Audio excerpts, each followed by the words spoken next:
చేనేత వస్త్రాల అద్భుత ప్రపంచం సావిత్రి సిల్క్స్ మన బెజవాడలో గ్రాండ్ ఓపెనింగ్ అందరూ ఆహ్వానితులే.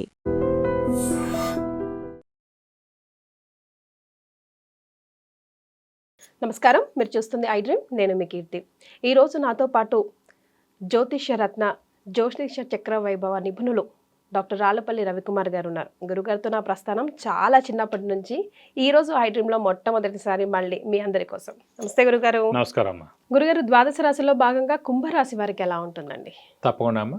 కుంభరాశి అనగానే మనకి ధనిష్ట 3-4 పాదాలు, శతభిషం 1-2-3-4 పాదాలు, పూర్వభద్ర 1 పాదం, పూర్వభద్ర 1-2-3 పాదాలు. ఈ నక్షత్రాల సమూహంతో మనకి కుంభరాశిలోకి వస్తుంది.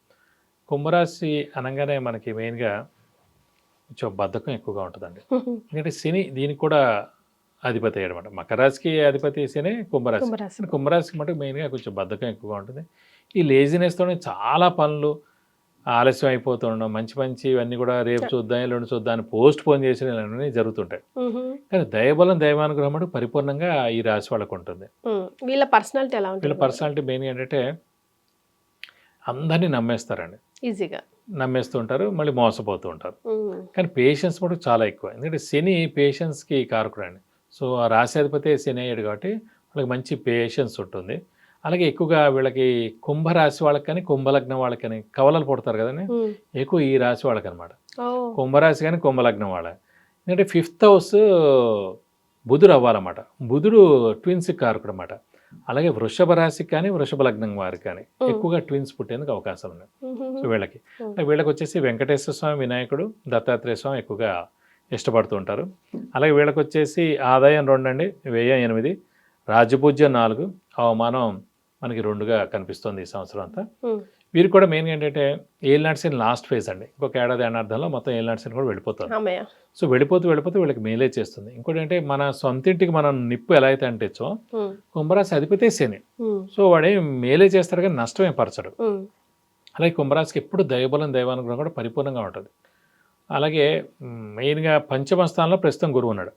మనకి 1 జూన్ దాకా గురుబలం ఉంటుంది కాబట్టి ఏదైనా శుభకార్యాలు జరగాలన్నా కూడా మనం చేసుకుంటే మంచిది, ఆలస్యం చేయకూడదు. మళ్ళీ 6వ స్థానంలో గురువు వెళ్ళిపోతాడు. ఇక్కడ ఏలినాటి శని లాస్ట్ ఫేస్ ఉండి అక్కడ గురు బలం తక్కువగా ఉండి ఇదంతా మళ్ళీ 1 year వేస్ట్ అయిపోతుంది. సో వివాహం కానీ, మెయిన్గా సంతానం కానీ వీళ్ళు ఎవరైనా అనుకుంటే మటు ఖచ్చితంగా 1 జూన్ లోపల అనుకుంటే మంచిది. సో ఖచ్చితంగా అవుతుందండి. తదుపరి మళ్ళీ కష్టం. అలాగే వాహనం కూడా కొనేందుకు అవకాశం ఎక్కువగా ఉంది. అలాగే మెయిన్గా విద్యార్థులకి సువర్ణ అవకాశం అని చెప్పుకోవచ్చు. ఎందుకంటే పోటీ పరీక్షలన్నీ 1 జూన్ లోపల అయిపోతాయి కాబట్టి వాళ్ళకి ర్యాంకులు కూడా ఈ లోపల వచ్చేస్తాయి కాబట్టి మంచి సీట్ రావడం, మంచి ర్యాంక్ రావడం, మంచి చోట వాళ్ళు జాయిన్ అవ్వడం ఇవన్నీ కూడా జరుగుతాయి అన్నమాట. సో ఓవరాల్గా చూసుకుంటే 60%, 70% బాగానే ఉందని చెప్పుకోవాలి గురుగారు. సో ఆరోగ్యపరంగా కానీ, విద్యాపరంగా కానీ, వివాహం, సంతానం అన్నిట్లో బాగుంది, బాగానే ఉందండి. సో వెనకందు ఎక్కడున్నారు గురుగారు? ఎక్కడ వాళ్ళు రెమెడీస్ చేసుకొని కొంచెం బ్రష్ అప్ అవ్వాలి అంటే మనకి 6వ స్థానంలోకి గురువు వస్తాడు కాబట్టి కొంచెం గురువు వీక్ అవుతాడండి.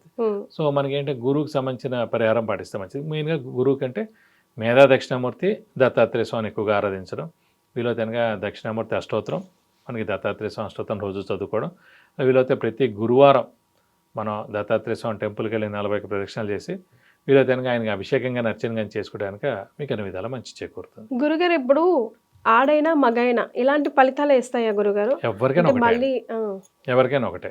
ఇప్పుడు గుర్తుపెట్టుకోండి, జాతకం ఎంత బాగున్నా ఇప్పుడు లత్త అలా అంటారు కదా గురుగారు, దాంతో కూడా ప్లస్ మైనస్లు అవుతాయా? ఏదంటారు? ఇప్పుడు లత్త ఉంటుంది, లేకపోతే రకరకాలు ఇంకా వాళ్ళ గ్రహాలు అనుకూలంగా ఉన్నాయి అంటే ఇన్డెప్త్ గా ఇండివిజువల్ జాతకం చేస్తే అది మారిపోతుంది కదా. అందుకని ఇప్పుడు మనకి ఏంటంటే ఇది ఓన్లీ ఈవెంట్ జరగడం అండి. ఈ ఏడాది పెళ్లి అవుతుందా లేదనేది గోచారం చెప్తుంది. జాతకం అనేది ఏంటంటే అసలు పెళ్లి యోగం ఉందా లేదా అనేది చెప్తుంది. అదనమాట. జాతకంలో ఏంటంటే 70% మనం క్లియర్గా తెలిసిపోతుంది ఉందా లేదా, ఇంచుమించుగా ఎప్పుడు అవుతుంది, లేకపోతే అసలు లేదా అనేది అక్కడ దాకా చెప్పచ్చు. కానీ గోచారం అంటే ఖచ్చితంగా ఈ ఏడాది ఇది అవుతుంది అని చెప్పచ్చు అన్నమాట. ఎన్నున్నా అదే చెప్తున్నాండి, జాతకం ఇదే ఉంటుంది, పక్కవాడికి మనది same date of birth, time of birth. వీడు ప్రయత్నించాడు, వీడు ప్రయత్నించలేదు, వాడికి ఇంట్రెస్ట్ లేదు. మెయిన్ ఏంటి ఇవన్నీ కూడా పూర్వజన్మ సుకృతం అండి. పూర్వజన్మ సుకృతం ద్వారా అంటే పూర్వజన్మ ఏదైతే క్లోజింగ్ బ్యాలెన్స్ అయిందో ఇక్కడ ఓపెనింగ్ బ్యాలెన్స్ అన్నమాట. పూర్వజన్మ మనం అన్ని మంచి పనులు చేసుకున్నాం, ఈరోజు బెస్ట్గా వచ్చింది మన జాతకం. పూర్వజన్మ అన్ని పాపాలు చేసుకున్నాం, ఎంత బెస్ట్ ఆరోగ్యపరం కూడా అవన్నీ మనం అనుభవించాలన్నమాట. సో కొంతమంది చూడండి చిన్న చిన్న చదువులు చదివి ఎన్నో ఉన్నత స్థానంలో ఉన్నారు, వాళ్ళంతా పూర్వజన్మలో ఎక్స్ట్రాడనరీగా ఉన్నారు. సో వాళ్ళు పూర్వజన్మలో బాగుండి ఇప్పుడు ఇంకా బాగున్నారు కాబట్టి మంచి పనులు చేసుకుని ఇప్పుడు కూడా ఇంకా మంచిగా ఉంటే నెక్స్ట్ జన్మకి అది కంటిన్యూగా ఉంటుందండి. ఇప్పుడు వాళ్ళు అలా ఉండరు అన్నమాట. ఇంకా చాలా ప్రాబ్లమ్స్ చేయడం, నేను ఆల్రెడీ ఈ స్థాయిలోకి వచ్చాక మనం ఏం చేసినా నడుస్తుందని చెప్పి చాలా మంది పతనం అయిపోతుంటారు, పడిపోతుంటారు. సో అక్కడే మనం కంట్రోల్గా ఉండాలన్నమాట. ఇప్పుడు ప్రస్తుతం ఉన్న పరిస్థితిలో ఎక్కువ కాల్స్ మీకు ఏ రాశి వారి నుంచి వస్తుంటాయి గురుగారు? అన్ని ప్రాబ్లమ్సే గురుగారు, మీరు అంతా బాగా చెప్పారు కానీ మనకు అలా జరగట్లేదండి అంటే అని మెయిన్గా ఏల్ నాట్సిన్ నడుస్తున్న వాళ్ళకే. ఎందుకంటే ఫర్ ఎగ్జాంపుల్ ఏల్ నాట్సిన్ ఉందనుకోండి, ఏల్ నాట్సిన్ అంటేనే డిలే అనమాట. ఏల్ నాట్సిన్ అనగానే 3 రాశులు కవర్ అయిపోతాయి అందులో. ఫర్ ఎగ్జాంపుల్ ఇప్పుడు కుంభరాశి వాడికి ఏల్ నాట్సిన్ ఉంది, మీన రాశి వాడికి ఏల్ నాట్సిన్ ఉంది, మేష రాశి వాడికి ఏల్ నాట్సిన్ ఉంది. సో వీళ్ళే ఎక్కువగా చేస్తూ ఉంటారు. ఎందుకంటే వాళ్ళకి మెయిన్ డిలేస్ ఏముంది, జాబ్ రావడం, మంచి చదువు మంచి మార్కులు రాకపోవడం, అలాగే వివాహం లేట్ కావడం, ఇలా చిన్న అనారోగ్యాలు అన్నీ కూడా ఇవన్నీ మెయిన్ సెన్ అంటేనే డిలే అండి. సో ఆ డిలేస్ అనేదే ఎక్కువ కాబట్టి మెయిన్ ఏల్ నాట్సిన్ వాళ్ళదే ఎక్కువగా వస్తుంటుంది. పాపం ఆ మనిషి తప్పేం లేదు, రాసులు ఆడిస్తున్నాయి, మళ్ళీ వాళ్ళు వెళ్ళిపోగానే ఎక్సలెంట్ గా ఉంటారు. మరి అలా అన్నమాట. అది తెలుసుకోవాలి కదా గురుగారు, ప్రతి ఒక్కరు ఆ చిన్న లాజిక్ తెలుసుకుంటే ఇంత ఇబ్బంది పడకపోవచ్చు. సో కుంభరాశి వారికి కూడా అన్ని విధాలుగా కలిసి రావాలని మనస్ఫూర్తిగా కోరుకుందాం. తప్పకుండా.